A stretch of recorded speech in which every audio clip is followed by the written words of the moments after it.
Como siempre, pidiendo por la salud y la recuperación de las personas que están enfermas, vuestros familiares que están enfermos, vuestros conocidos y para todos los enfermos, que Dios les dé curación, les dé ayuda, les dé paz y nos traiga buenas noticias para todos.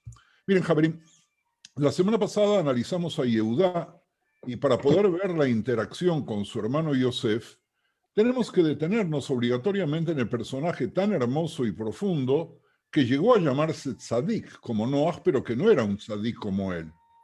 E insisto, vamos acercándonos al final de nuestro curso que cuando lo comencé supuse que iba a finalizar mucho antes. Y hoy haremos una reflexión, Javerim, sobre las pasiones y emociones de Yosef para poder colocarlo en el contexto del conflicto con los hermanos. Para que nos resulte más fácil el tema, pese a que todos lo conocen, quiero hablar de tres personas llamadas Yosef. O, si ustedes prefieren, de Yosef en tres etapas totalmente diferentes de su vida.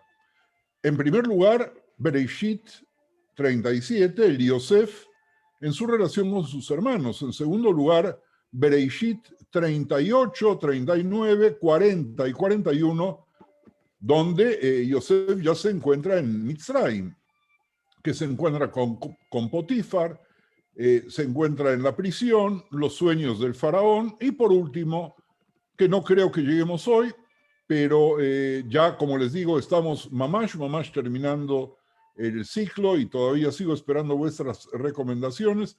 Y por último, lo que es tratado en Bereshit desde el capítulo 42 hasta el 50, que tiene que ver con Yosef y el diseño que después de todo Boreolam hizo para todo el libro de Bereshit y donde cada uno de estos conflictos tiene un papel muy importante para poder saber cuáles son los valores y para ver cómo se proyectan en el futuro y en nuestro presente incluso, porque ese es el motivo por el cual la Torá nos trae todos estos conflictos. Miren, Javerim, cuando hablamos de Yosef entre sus hermanos, una de las suposiciones no examinadas que hacemos sobre las emociones es que son un asunto puramente privado, que comienzan y terminan solo dentro de la propia piel. A vista más adecuada es que se despiertan, reconocen y expresan en un contexto histórico, social y teológico con otras personas.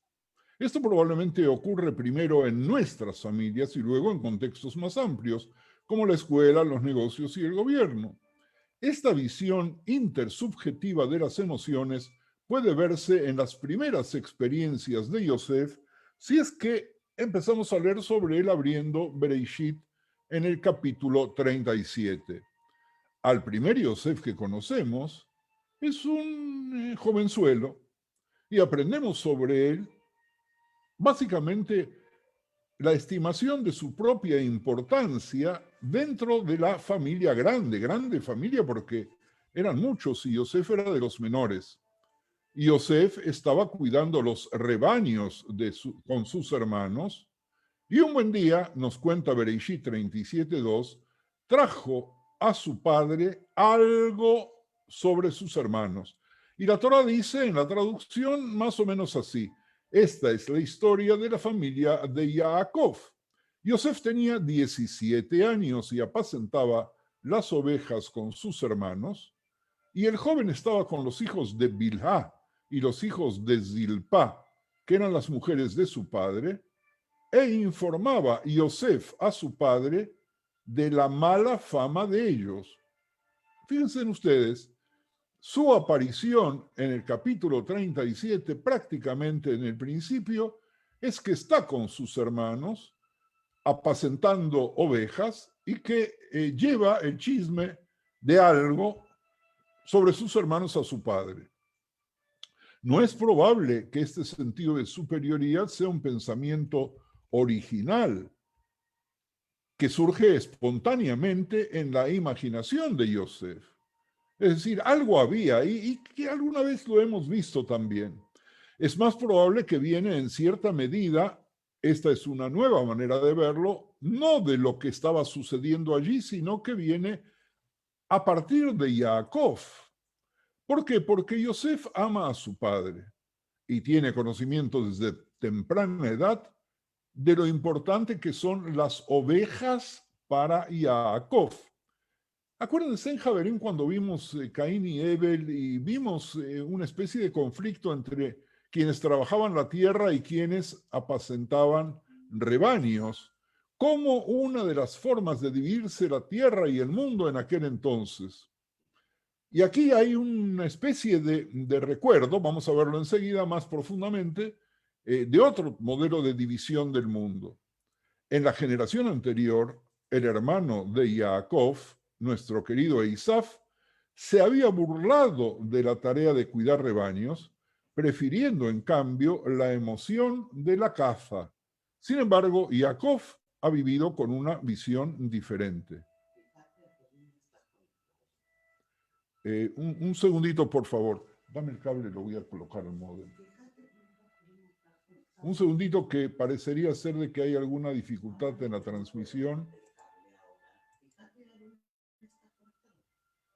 Estoy bien conectado. Perdón, Javerín. No sé si, espero que ustedes estén escuchando bien y si no, haremos una interrupción para hacer una nueva conexión. Así que por favor díganme o hagan alguna señal si están escuchando bien. Se ve bien. Ok, gracias. Yo escucho bien. Muchísimas gracias. Entonces avanzamos. Retomando un poquito sobre el tema de Jacob y Eisaf, donde Jacob se queda a cuidar rebaños. Acuérdense en toda la historia que tuvo con su tío, que fue su suegro, y que no solamente fue su suegro, sino que fue su doble suegro, cuando Eisaf prefiere ir a cazar, es decir, prefiere la emoción de la caza. Sin embargo, Jacob vivió con una visión diferente. Ahora, ¿por qué? Porque aparentemente estaba más preocupado por mantener todo el clan que por perseguir su propio sentido de disfrute personal, es decir, de ir a las aventuras. Tampoco Jacob era muy aventurero. Jacob mira hacia el futuro que Dios había prometido. Es decir, aquí tenemos una promesa divina y poco nos dice el texto de lo que se está haciendo para lograr el cumplimiento de esa promesa, porque esa promesa tiene que ver también con la actuación de nosotros, del ser humano, no solamente de Dios. Jacob ve en las ovejas una forma de vida más sostenible que la practicada por Eisaf, el cazador. Una forma de vida más tranquila. ¿Con qué atención, pregunto, un hijo devoto escucha a las historias del padre, las historias que él le cuenta de su propio pasado? Yosef se ha dado cuenta de una parte importante de la historia familiar. Escucha algo en el relato de su padre sobre su rivalidad y conflicto con Eisaf. La Torá no lo dice, pero es normal que suceda en las familias. Algo que planta la semilla de la superioridad sobre los hermanos en su imaginación. Sin embargo, lo que Yosef no ha asimilado completamente de las historias de Jacob, o lo que Jacob no le ha podido transmitir, es una comprensión de la importancia del pacto con Hashem y, por lo tanto, de la necesidad de hacer un pacto con los hermanos. O por lo menos, la Torá no habla explícitamente de ello. Con toda probabilidad, Yosef ha aprendido este sentimiento de ser muy favorecido sobre sus hermanos también de otras maneras. ¿Y cómo? A través del hermoso abrigo que Jacob le da, que es aparentemente el signo más visible del afecto de Jacob, pero que cuando se hace público ese regalo, es dolorosamente claro para todos. Tenemos permitido preguntarnos nosotros si la camisa o abrigo es tan importante como el relato con el que crecimos desde niños sobre la familia de Jacob, o es solo una señal de más profundo que nunca nos cuestionamos. Entonces, la amargura Javerim comienza a instalarse entre Yosef y sus hermanos. Amargura como una actitud endurecida y ensayada en lugar de solo un momento pasajero de ira, que es el momento en el cual de pronto alguien recibe un regalo más grande que el otro. Nos encontramos entonces con preguntas incontestables que suceden en todas las familias y esta no es una excepción. Javerim, nos acordamos de nuestra Kutonet Pasim, es decir, la camisa de Pasim, o la de nuestros hermanos, porque cada uno en nuestras familias tuvimos alguna vez uno de los hermanos, alguna camisa muy especial a diferencia de los otros, o por lo menos creímos que era más especial. Como nos suele suceder, ustedes ya están acostumbrados a ellos, tenemos que investigar de qué estamos hablando. Javerim, no es tan simple el tema de esta camisa. En Bereshit 37:3 leemos acerca de Yosef y su Kutonet Pasim. Israel amaba a Yosef más que a todos sus hijos, porque lo había tenido en su vejez, y le hizo una túnica de diversos colores. Así traducimos Kutonet Pasim. Kutonet significa abrigo, por eso los traductores al español usan la palabra túnica. Pero, ¿qué significa la palabra pasim? La palabra pasim aparece en toda la Biblia judía, solo aquí y en el libro segundo de Shmuel, capítulo 13, versículo 18, en un episodio trágico, muy triste y vergonzoso. ¿Y qué dice el libro de Shmuel 2? Y llamó a su criado y le ordenó: echa de aquí a esta mujer y cierra la puerta con cerrojo cuando haya salido. El criado la hizo salir. Hasta ahora no les dije de quién se trata, pero ustedes ya lo saben. Tamar usaba una túnica larga con mangas, como era la costumbre en aquellos días entre las hijas vírgenes del rey. Usaba Kutonet Pasim. ¡Oh, wow! Javerim, miren ustedes.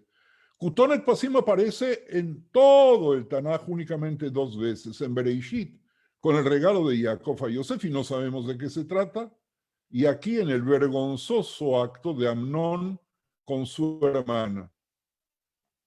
Entonces,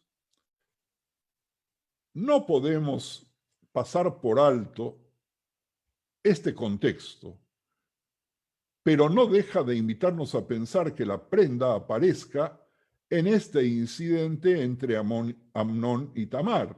Ya vimos como una palabra que aparece en un libro, si aparece en otro libro, implica alguna relación.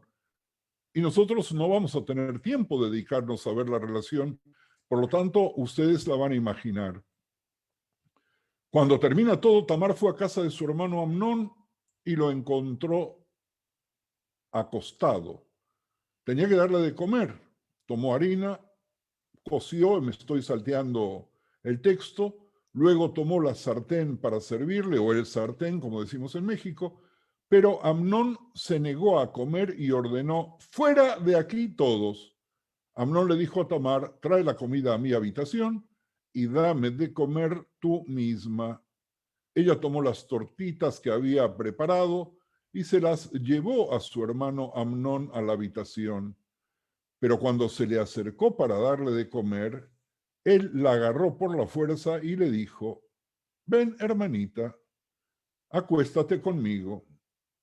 Pero ella exclamó: no, hermano mío, no me humilles, que esto no se hace en Israel, no cometas esta infamia.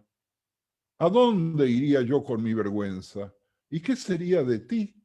Serías visto en Israel como un depravado. Yo te ruego que hables con el rey David. Con toda seguridad no se opondrá a que yo sea tu esposa. Pero Amnón no le hizo caso, sino que, aprovechándose de su fuerza, se acostó con ella y la violó.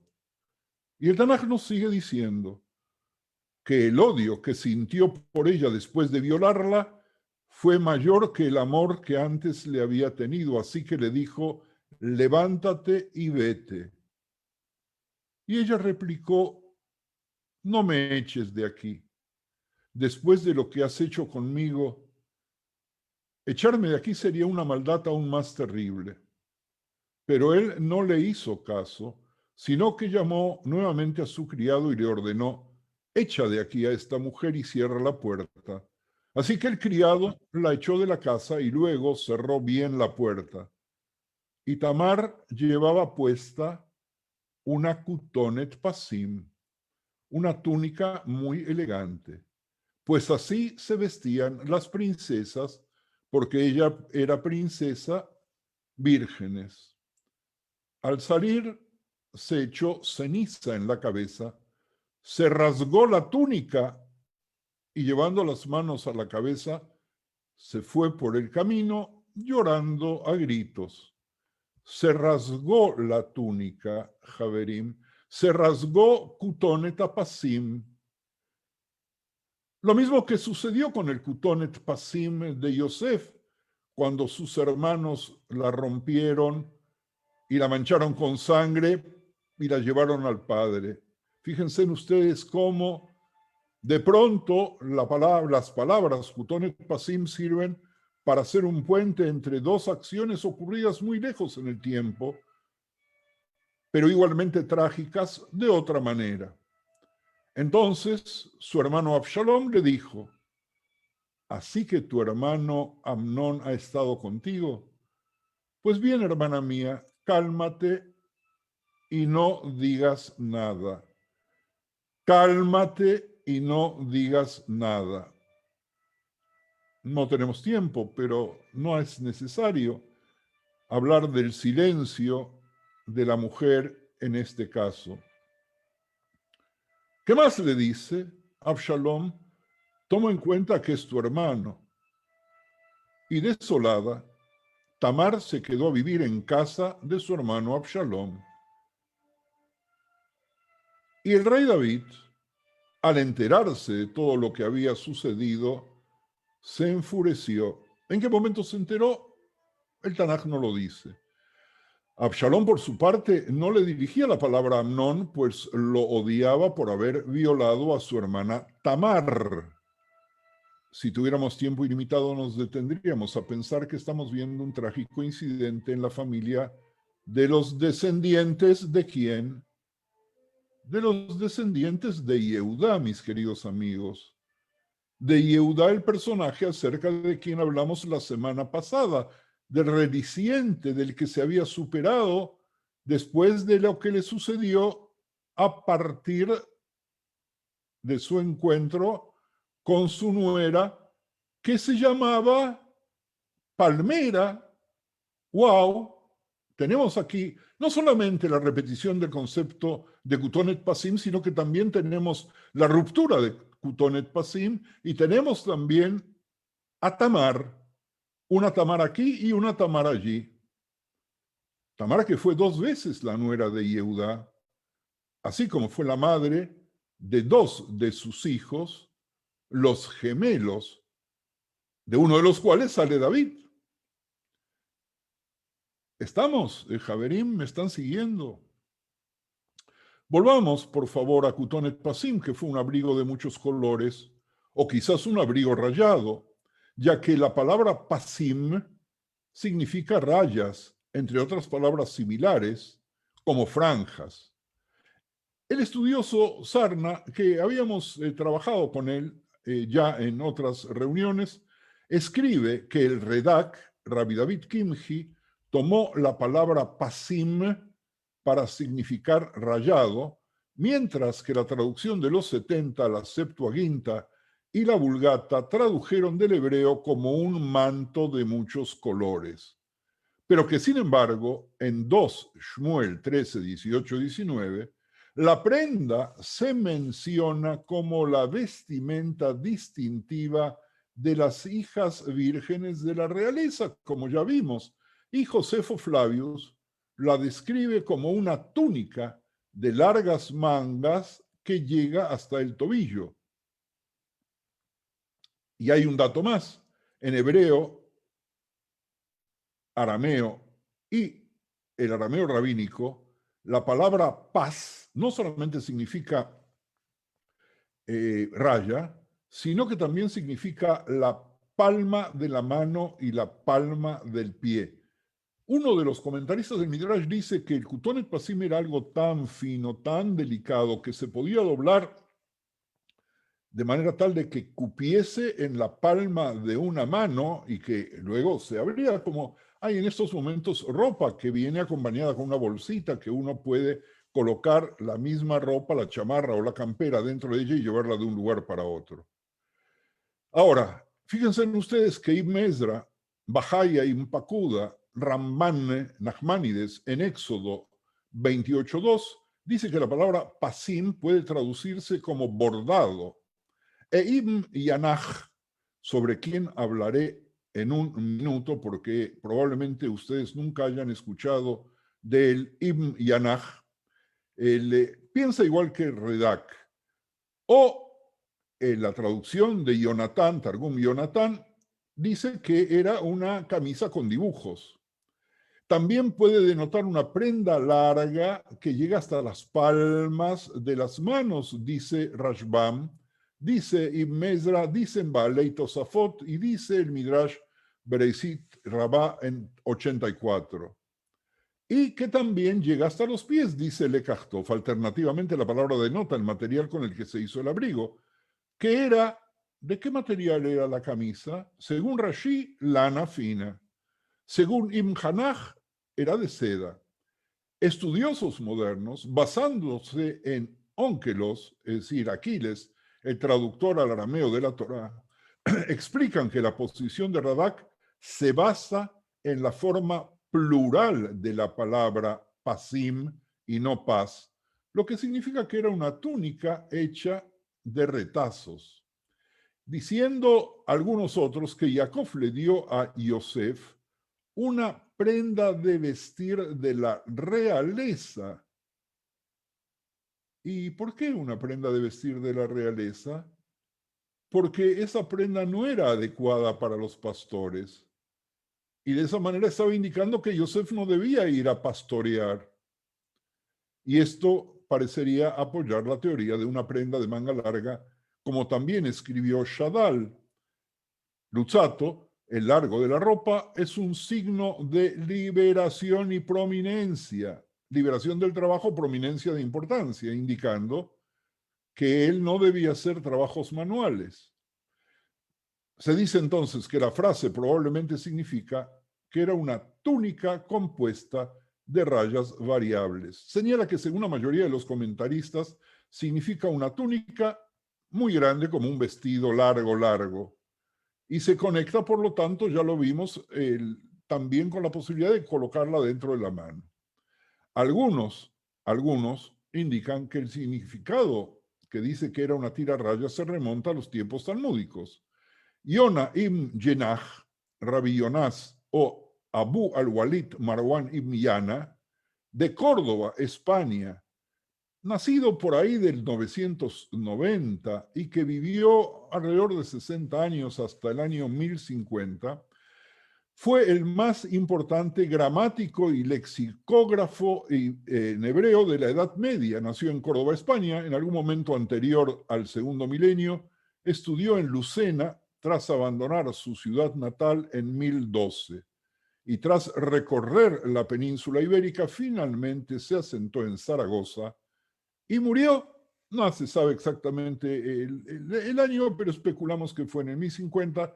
Y les cuento esto en homenaje a nuestros fieles seguidores de España, que cuando tengan ocasión, pues traten de averiguar dónde quedaron sus restos y estudiar un poco más sobre este personaje que me parece maravilloso. Jacob, sin duda, volvemos a nuestro tema, pensó que el regalo de un hermoso abrigo, ¿para qué iba a servir? Compensaría el hecho de que Yosef, que era uno de los hermanos más jóvenes, como ya lo sabemos, era hostigado por sus hermanos y entonces la tenía que compensar con un abrigo que lo haría sentir especial, no porque lo prefería, sino porque lo necesitaba proteger y protegerle su psiquis, porque se sentía probablemente muy molesto por sus hermanos. Además, por la historia que sabemos de dónde venían sus hermanos y de la preferencia que Jacob había tenido por la madre de Yosef y por la forma en la cual Yosef nació. Yosef no solo es despojado de su manto, sino que también el manto mismo, junto con sus sueños, desencadenan los celos de sus hermanos. Y finalmente, Javerim, la ropa misma engaña a Jacob. Engaña a Jacob. Acuérdense lo que estudiamos sobre Jacob. ¿Y por qué lo engaña? Porque le hace creer que Yosef está muerto. Miren ustedes cuántos simbolitos pequeños giran alrededor del tema por el cual he decidido darle mayor realce. Podríamos haberlo pasado por alto, pero creo que no, porque es importante que juntos busquemos y dilucidemos y elijamos cuál interpretación nos resulta más cómoda para entender el drama en su totalidad. Sin embargo, Javerim, es difícil sentir lástima por Jacob. Después de todo, acordémonos, había engañado a su padre para que le diera la bendición destinada a Isaf. ¿Con la ayuda de qué? Sabemos con la ayuda de quién, pero ¿con la ayuda de qué? Con la ayuda de una prenda, el abrigo peludo que Rivka, la madre, usó para envolver las manos y el cuello de Jacob para que se pareciese a su hermano. Nos cuenta Bereishit 27:16. Fíjense ustedes, la prenda, como una ropa empieza a ocupar un lugar importante en la narrativa de la Torá. Ahora, el mismo Jacob, el engañador, es engañado por una prenda que él usó para defender a Yosef o para marcar su preferencia y su amor, sin darse cuenta que un padre tiene que tener mucho cuidado con las reacciones de sus hijos, porque pueden ser trágicas, y un hecho aparentemente insignificante como este puede arrastrarse a toda la vida. Muchos psicoanalistas hicieron mucho dinero gracias a este tipo de cosas en la infancia de las personas. Mientras tanto, Yosef será llevado a Mitzrayim, a Egipto, y va a ser comprado por Potifar, que era un oficial de la corte del faraón. Yosef se destaca rápidamente con la ayuda de Dios y su amo se da cuenta y lo pone a cargo de todo en su casa. De todo en su casa. De todo en su casa, excepto su esposa, que como todos sabemos intenta seducir a Yosef. Y Yosef intenta desesperadamente rechazarla, pero cuando estaban solos en la casa, ella lo agarró por la ropa y le dijo, acuéstate conmigo. ¿Y qué pasó? Ya habíamos escuchado esta noche el acuéstate conmigo en el marco de Amnón y Tamar, ¿verdad? Pero aquí nos encontramos con que Yosef dejó su manto en la mano de la esposa de Potifar. Huyó y salió corriendo, dice Bereishit 39:12. Yosef hace todo bien, pero su prenda, no la túnica de muchos colores que tenía cuando era un adolescente, sino una prenda indescriptible, lo traicionará, porque la palabra beget en hebreo, Javerim, significa paño, tela, trapo, prenda, vestidura, investidura, prenda de vestir, ropaje. Pero el verbo livgod tiene la misma raíz. ¿Y qué significa boged? ¿Y qué significa livgod? Significa traidor y traicionar. La prenda es traidora porque la prenda sirve para disfrazarte y hacer creer al otro que eres lo que no eres. Estamos saliendo apenas de Purim, Javerim. Apenas ayer fue Purim en Jerusalén, con todos los escándalos que hubo con los transgresores a las normas religiosos y no religiosos. Y de pronto, ¿por qué hay tanta necesidad de disfrazarse? Vamos a dejarlo también. La esposa de Potifar muestra la prenda primero a los sirvientes de la casa y luego a su esposo, acusando a Yosef de tratar de acostarse con ella. Y así como Jacob concluyó falsamente al mirar el manto de Yosef que su hijo querido estaba muerto, Potifar concluyó falsamente al mirar otra de las prendas de Yosef que Yosef es culpable de querer acostarse con su esposa. Yosef cae aquí a los ojos de Potifar por culpa de la prenda, por culpa de la ropa, por culpa del beget que lo traiciona. Potifar inmediatamente lleva a Yosef a la cárcel. Una vez más, el manto de Yosef resulta ser su perdición. Javerim, si se toman el trabajo de contar Bereishit, en apenas 6 versículos, Bereishit 39, en apenas los versículos del 12 al 18, van a ver que la palabra prenda aparece 6 veces, en 6 versículos, para llamar la atención sobre este elemento clave de la historia. Sin embargo, en contraste con la túnica de muchos colores que se puso con orgullo antes, esta prenda parece haber sido sencilla. Javerim, para nosotros, los lectores modernos, la palabra prenda puede incluir todo tipo de bienes fungibles, desde corbatas hasta pañuelos de bolsillo, chalecos, chaquetas, y el hecho de que Yosef abandone su prenda tiene menos importancia para nosotros de lo que debería si nos ubicamos en la cultura oriental y si nos ubicamos en la cultura del pasado. Porque para un israelita bíblico, el rango de posibilidades era más estrecho y la vergüenza resultante que habría sido de Yosef, así como la pérdida financiera, a menos que la prenda hubiera podido recuperarse, mucho mayor, porque no se fabricaban las telas como se fabrican ahora en China. Quizás la pérdida de esta segunda prenda fue tan significativa como la pérdida de la primera, que fue Kutonet Pasim, el abrigo de muchos colores. Ciertamente tiene un efecto similar, una vez más, haciendo que Yosef descienda, esta vez a la cárcel. La ropa en sí misma, por supuesto, no causa los males de Yosef. Pero ya sea ropa elegante o simple, una prenda de vestir que se convierte en objeto de celos, mentiras y engaños, puede contribuir enormemente a la ruina.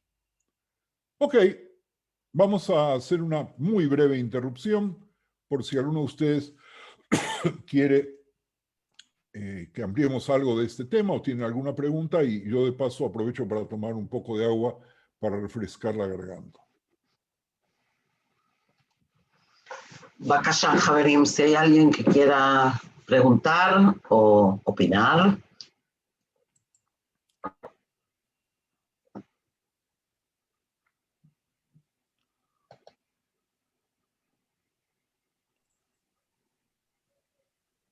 Sí, Alisa, por favor. ¿Puedo? Alisa. Sí. Sí. ¿Se me escucha? ¿Me sí. escuchan? Sí, Hola. sí, Perfecto. sí, te escuchamos. Es cierto, como siempre vemos, la infinidad de interpretaciones cuando se hace una nueva lectura que abre puertas, ¿no? Como el tema de traición, Beget y Ligot, maravilloso. Ahora, si la Torá subraya específicamente el amor de Jacob más a Yosef que a sus hermanos. Hay también una lectura más allá del psicoanálisis.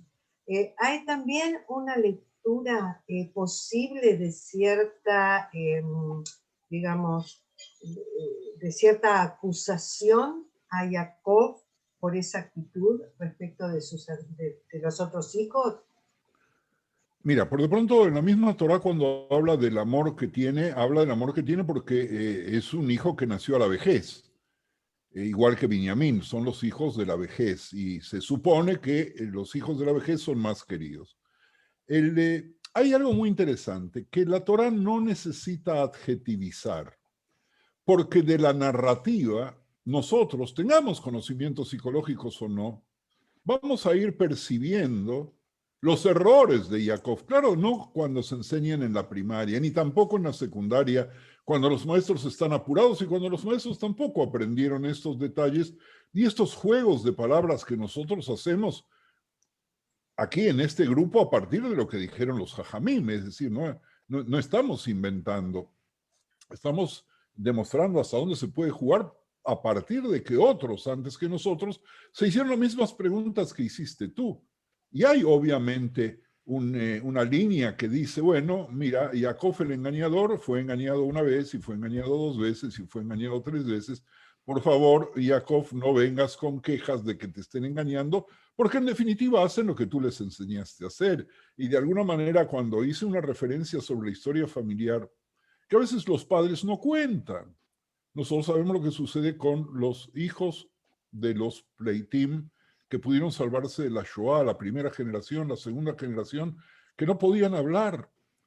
Y la pregunta es, Jacob le contaba a Yosef cuando tenía un rato y a sus otros hijos el drama que había tenido con Isaf y cómo se asociaba lo de las prendas. A mí lo que me parece impresionante, y yo, pese a que no es la primera vez que toco el tema, es la aparición de Tamar en escena, donde la discusión de la primacía entre los dos hijos que al final van a ganar la batalla de toda la descendencia de Jacob, Yehudá y Yosef, aparece entreverada en el futuro a partir incluso de personajes que tienen el mismo nombre, a partir del hecho de una prenda, en este caso prenda femenina, y en el otro caso prenda masculina, cuando la Torah pone mucho celo en que hombres y mujeres no usen las mismas prendas.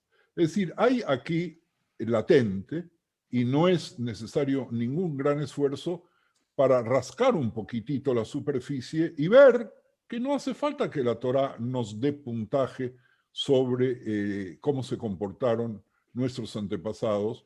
Alcanza con la narrativa, que es terrible, que es cruel. Yo creo que si hubiera habido adjetivos y no hubiera habido relato, el adjetivo lo olvidamos. O hacemos un estereotipo, mientras que aquí cada uno de los personajes tiene facetas muy buenas, gigantescamente buenas. Yo empecé diciendo que hablamos de Yosef Atzadik, ¿verdad? Y Jacob, Israel, es uno de los personajes más amados. David Melech Israel, pese a todos los peces y pese a lo que sucedía en su propia familia y en su propia casa, sigue siendo David Melech Israel, y la aspiración nuestra de tener un Mesías descendiente de Yehudá, David, o de Yosef, o de ambos, nosotros en definitiva estamos hoy cerrando lo que aquí abrimos a partir de una narrativa sin mucho análisis.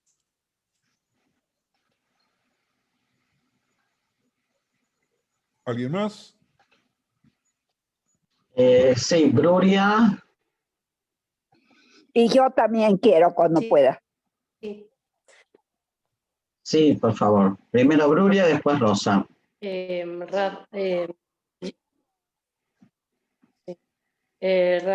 Jacob fue protegido, mimado y también perjudicado en cierta parte por los cuidados de su madre. Luego Jacob repite los mismos actos con su hijo al marcarlo con esa ropa especial que lo hacía el preferido, que lo marcaba como el preferido, y también creando pues unas situaciones familiares bastante poco recomendables. O sea, el vestido y o sea, cómo pudo caer en ese mismo error, porque él reconoció también cuando le pidió perdón a Esaf que había cometido un error, y cómo pudo cometer el mismo error con su hijo, porque con todo el mal que le acarreó Mira, Bruria, a Yosef, excelente, que claro, se excelente, ganó el desprecio excel- y el dolor y el odio de sus hermanos, fue excelente vendido. observación la tuya, Bruria, excelente observación, porque el ser humano es el único animal que comete siempre el mismo error. Y nosotros repetimos conductas que aprendimos de nuestros padres y de nuestros abuelos sin capacidad crítica suficiente y sin capacidad humana de poder cambiarlo. Y eso es lo trágico. Y estos relatos nos traen casualmente eso. Es decir, Jacob no pudo cortar con el cordón umbilical que su madre le había atado protegiéndolo. Así que muy bien, tu observación creo que es muy correcta. Vamos a escuchar a Rosa, por favor. Yo quería decir que para mí la prenda no es tan importante, quizás la pongan, le den cierto marco para recordar, pero para mí la prenda es el papel que juega. En las dos ocasiones juega de testigo.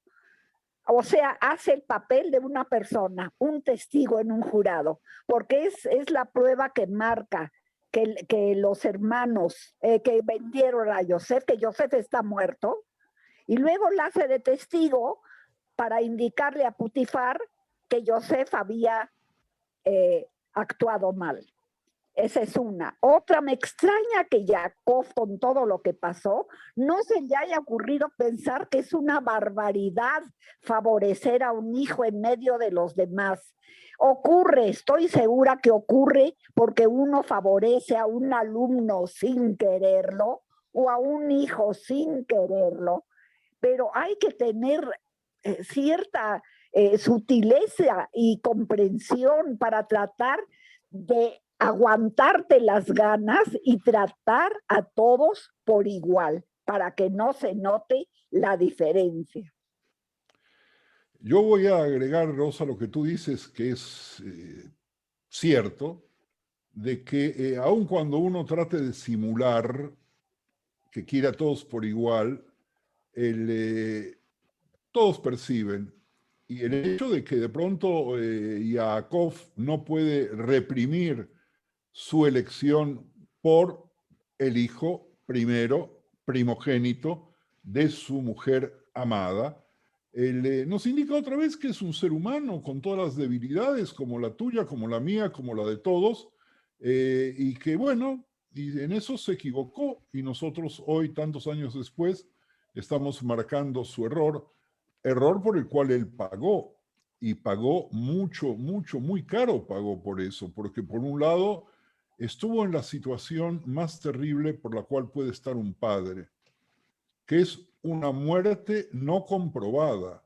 Es decir, no le trajeron el cadáver ni un rastro del cadáver de Yosef. Por lo tanto, él siempre tuvo el sufrimiento gigantesco que no pudo elaborar la muerte hasta el final, y a partir de lo que tú muy bien dijiste, como si fuera una prueba judicial que aparece también con Tamar después y que aparece tantas veces. Así que sí, es cierto, y así somos los seres humanos, débiles, y tenemos preferidos, y tenemos preferidas, y preferimos hijos, y preferimos maestros, y preferimos alumnos, y por más que querramos ser ecuánimes, nos resulta muy, pero muy difícil. ¿Hay alguien más, Javerín? ¿O podemos seguir los minutos que nos faltan? Sí, tenemos aquí una pregunta, Raf. Tenemos una pregunta que nos envía Salatiel por el Facebook y dice, Jacob pudo tener revelación de algo sobre que sería gobernador de Egipto y por eso le hizo una túnica real. No hay ninguna señal que diga eso. No hay ninguna señal que hable de la premonición de Jacob. Por lo tanto, no sé, no puedo decir nada porque no he visto a nadie que haya encontrado alguna prueba de ese modelo de premoniciones que si después seguimos qué sucedió con Jacob cuando llegó a Mitzrayim, a Egipto, y tuvo que enfrentarse con Faraón, cosa que ya habíamos visto hace varias semanas atrás, vamos a pensar de que no necesariamente fue así.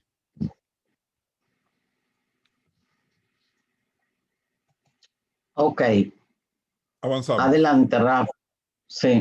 ¿Por qué Jacob era tan ciego al efecto que sus acciones están teniendo en la unidad de la familia? ¿Por qué Yosef continúa contándoles sobre sus sueños de superioridad? Y aquí tenemos nosotros también una arista de Yosef que podríamos perfectamente criticar. Y sí, tuvo sueños. Y tiene que ir presumiendo esos sueños que en definitiva no hacía más que reafirmar lo que él suponía era la superioridad sobre sus hermanos, sobre su familia, sobre su madre, sobre su padre. La Torá nos dice, estábamos atando manojos en medio del campo y mi manojo se levantaba y se quedaba derecho y vuestros manojos estaban alrededor y se inclinaban ante el mío. Entonces le respondieron sus hermanos, ¿reinarás tú sobre nosotros o dominarás sobre nosotros? Y lo aborrecieron aún más a causa de sus sueños y sus palabras. Después tuvo otro sueño y también fue a contárselo a sus hermanos y les dijo, he tenido otro sueño, hermanos. La palabra hermanos, pues la agrego yo. Soñé que el sol, la luna y 11 estrellas se inclinaban hacia mí, dice Bereshit 37, 7, 9. Y como consecuencia de estas palabras, Yosef es ahora el centro total, centro absoluto de la ira y del resentimiento de sus hermanos. Para Jacob la enemistad entre sus hijos se está volviendo más visible a medida que vamos desarrollando y relatando esta historia y se vuelve probablemente para él más lamentable. Él no podía entender qué pasaba entre sus hijos. Se nos dice que Yosef finalmente recibe una reprimenda de él. Es decir, de que Jacob había percibido de que había algún tipo de exageración. Y la pregunta es si es demasiado tarde para restaurar su unidad. El siguiente incidente nos cuenta que una vez que los hermanos están lejos, Jacob envía a Yosef a preguntar por sus hermanos nuevamente. ¿Y para qué lo mandó a Yosef otra vez a preguntar por sus hermanos? ¿Acaso tenía la esperanza que aún pueden encontrar la reconciliación? Y yo quiero pensar que sí. Y Yosef hace un gesto correcto. Todavía está dispuesto a ir por sus hermanos, porque él también a lo mejor percibe que el padre quiere que haya paz. Y entonces vamos a prestar mucha atención a lo que dice la Torá, palabra por palabra, en el orden en el cual está transcripto. Vamos a prestar atención al encargo que le da Jacob. Miren ustedes el orden. Ve ahora, le dice, mira cómo están tus hermanos, en primer lugar, y cómo están las ovejas, en segundo lugar, y tráeme la noticia, dice Israel en el Pasuk 14. Si Yosef está prestando atención, ahora puede ver que los hermanos son lo primero en el corazón de su padre y las ovejas son secundarias, a diferencia de la primera vez, es decir, de que aquí le abre la puerta a la reconciliación con sus hermanos. Primero los hermanos, luego las ovejas. La pregunta es si Yosef está dispuesto a aprender esto de este pasuk. Él estudió la Torá, es decir, él escuchó bien lo que el padre le estaba diciendo.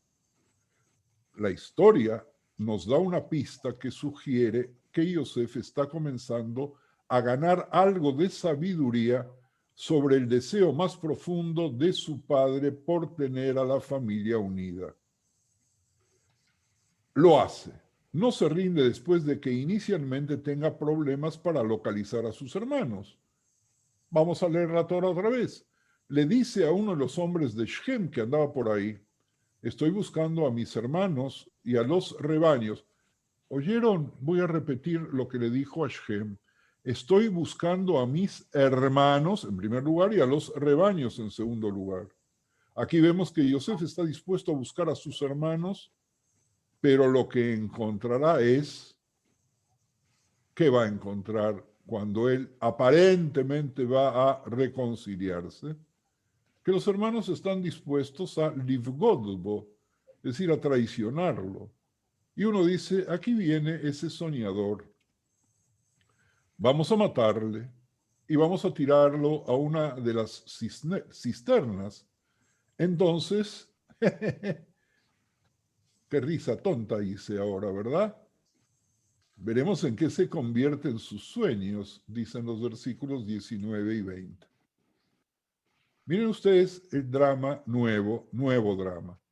Aparentemente, si seguimos el orden de primero a los hermanos y después a las ovejas que Jacob le ordena y Yosef aprende, Yosef va a buscar a sus hermanos que ya no están donde estaban, le pregunta al señor ese que andaba por ahí, que no era de la familia, si había visto a pastores, y él les dice, sí, los vi a ese señor de Shem, están por ahí. Y entonces Yosef llega, y llega para probablemente tratar de estar bien con sus hermanos, pero se encuentra con que los hermanos están preparando matar al soñador. Y es muy probable que los hermanos no puedan evitar lo que sienten por Yosef, pero tienen una opción moral sobre lo que harán con sus sentimientos, con su resentimiento, sentimiento de resentimiento. El español es un idioma muy inteligente también. Cómo hace el juego, ¿verdad?, entre estos dos términos. En este caso trascendental, fracasan miserablemente los valores que la Torá nos desea enseñar. Es decir, ellos no cumplen con los valores de la Torá para que nosotros podamos aprender por oposición los valores de la Torá que nosotros tenemos que aprender del error de nuestros antepasados. Y lo peor, si ustedes tienen el Tanaj o lo ven después, ¿qué hacen los hermanos en ese momento? Se sientan a comer. Se van a llenar las tripas, como dicen en España, con comida. Javerim pretendía tomar Bereishit 37-25 como una señal de su dureza de corazón. Pueden sentarse tranquilamente juntos a comer a pesar de que acababan de planear la muerte de su hermano. La Torá es terrible, terrible cómo destaca la conducta totalmente vacía de todo sentimiento de la mayor parte de los hermanos. Se sientan a comer, vamos a matar a un hermano. ¡Ay, qué bien!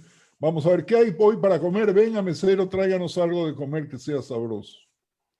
Solo que Reubén está horrorizado por lo que hacen sus hermanos y busca y encuentra una alternativa que aún puede salvar la vida de Yosef. Y da la casualidad, sin embargo, que es Yehudá. Yehudá el de Tamar, quien le impide deshacerse de su sangre de hermano, vendiéndolos a los caravaneros que pasaban por allí. En este momento crucial, la previsión y la lealtad a Hashem y a su padre Jacob no están en posesión de sus hermanos, es decir, de los hijos de Jacob. Pero incluso lo poco que Reubén y el espectáculo de Yehudá resulta ser algo que Hashem podrá usar para su propósito. El mismo Yosef debe estar sintiendo una extraña mezcla de alivio y de desesperación. Se le ha salvado la vida, pero está separado de su padre, queda separado de su tierra natal, va camino de la esclavitud. Y por su parte, los hermanos han resuelto vivir con su terrible secreto y con la mentira que han acordado, guardándola sellada. Y en cuanto a Jacob, la túnica manchada de sangre que le dio con extravagante amor, ha vuelto para perseguirlo, y entonces delante de él quedan muchos años de angustia y de desolación. Hasta aquí, mis queridos Javerim, nuevamente es vuestro turno. Por favor, porque creo que hemos llegado a un lugar donde podemos detenernos hasta que Dios nos dé vida y salud y nos podamos reunir la semana próxima para ya los últimos capítulos, mamash, los últimos capítulos de la saga de los hermanos en el Sefer Bereshit. A vuestras órdenes me pongo.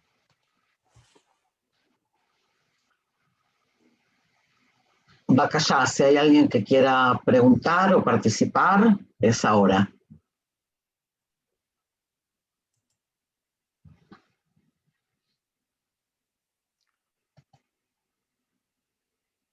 Yo no estoy viendo a nadie, Raf.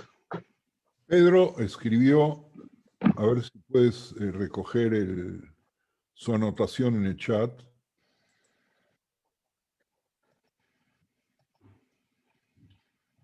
Hay una ley de la naturaleza en la cual existe superioridad entre los animales y las personas, en cada familia, en cada grupo, en cada nación, en cada religión.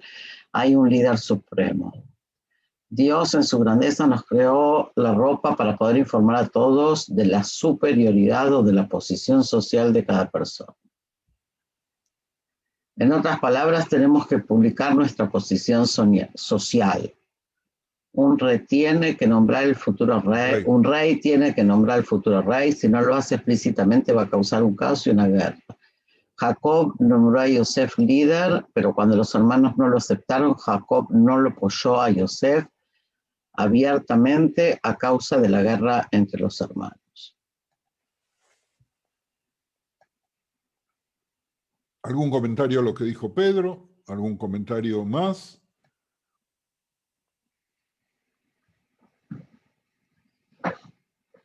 Yo tengo una pregunta, ¿la puedo hacer? Puedes. Sí. O sea, yo lo que me pregunto es que si acaso es comparable y no fue que Dios prefirió la ofrenda de Abel a la ofrenda de Caín. Si Dios mismo prefirió la ofrenda de uno que la ofrenda del otro, ¿por qué no el ser humano va a ser naturalmente, digamos, impelido a distinguir a uno sobre el otro? Si Dios mismo lo hace de alguna manera. No sé si haya posibilidad de hacer esta relación, pero bueno, esa es mi pregunta. Mira, muy brevemente, cuando tú eliges entre dos objetos o eliges entre dos ofrendas, no es exactamente lo mismo que cuando tú tomas a uno y le das prebendas que no le das al otro. Independientemente de la teoría que Pedro planteó aquí sobre diría yo, la naturalidad de que haya distinción entre unos y otros también dentro de una dinastía, porque en definitiva poner orden, así sea, evita los conflictos. Pero el caso no es exactamente aplicable, Jenny, por esto que te acabo de decir.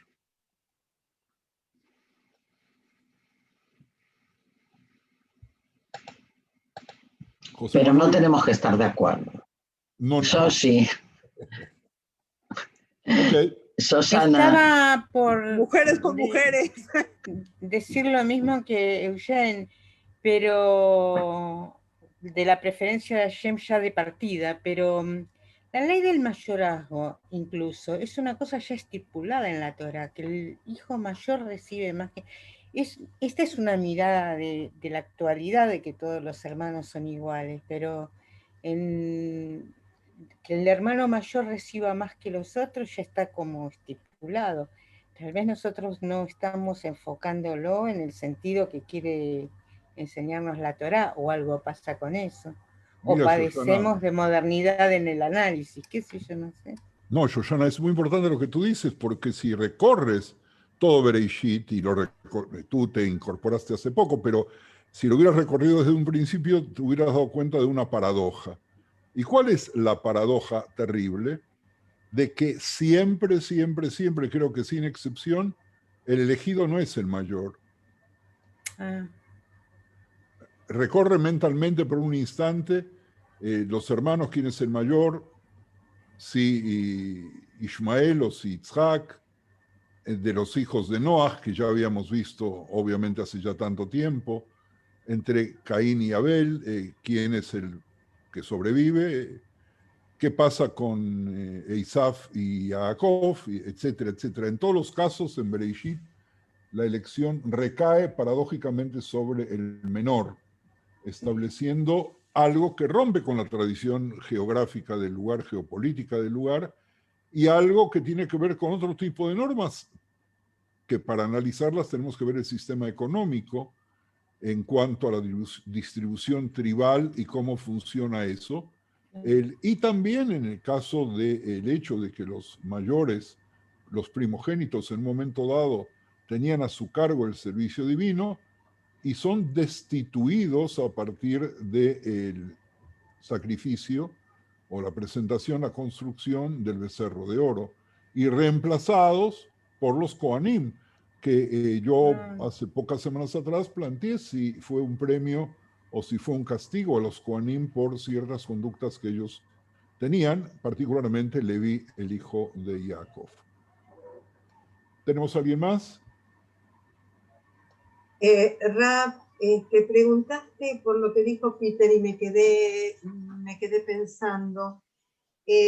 Digo, no sé si estoy tan de acuerdo con el tema de la ley natural de supremacía, que es cierto, ¿no es cierto?, entre los animales, pero que respecto de por ahí lo que enseñan nuestros jajamim e incluso la Torá en cuanto a las actitudes humanas, si bien está la soberbia y el sentirse por encima, hay también una cuestión de lucha interna para que eso no suceda. Es decir, no, más allá de las condiciones específicas que tiene cada uno para ser un líder o para ser rey, ¿no? Que de alguna manera tiene que mostrar esas condiciones. No tiene que ver con un ropaje externo, ¿no? De superioridad.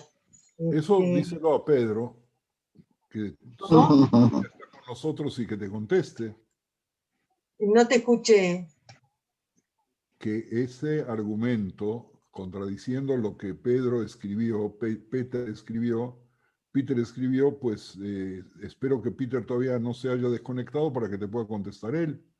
Y agradecer a todos de todo corazón que nos estén acompañando. Ya esto se está terminando en pocas semanas más y estoy pensando y estoy esperando que sigan proponiendo temas para poder desarrollar los próximos cursos.